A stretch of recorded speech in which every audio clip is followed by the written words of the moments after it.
बेनमाजी तो वो पकड़े जाएंगे, नमाज वालों के लिए भी हलाकत है। आपको पता है अल्लाह ने कुरान में फरमाया कि फ़वैलुल लिल मुसल्लीन, आप हलाकत कहें इनके लिए, ये पैगाम दें इनको कि जो नमाज़ें तो पढ़ते हैं, अल्लज़ीना हुम अन सलातिहिम साहून। क्या नमाज़ें ऐसी हैं, दिल कहीं और है, ख्याल कहीं और है, वजूद कहीं और है, सजदा कहीं और है, रकातें याद न रहना, आपको ये नहीं पता मैं अल्फाज अदा क्या कर रहा हूँ। नबी अलैहिस्सलाम ने फरमाया कि नमाज ऐसे पढ़ो कि जैसे तुम अल्लाह को देख रहे हो।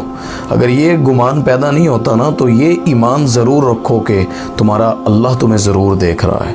तो नमाज़ों का असर इसीलिए इबादत का असर नहीं है। दुआ रवायती है, आधे मिनट में मांगते हैं, नमाज 4 रकातें हम 2 मिनट, आधे मिनट, 1 मिनट में पढ़ लेते हैं। तो रिज़ल्ट क्या निकला कि हमारी इबादत ना हमारी ज़िंदगी बदलती है, ना अल्लाह के करीब करती है और ना उसकी तासीर नज़र आती है।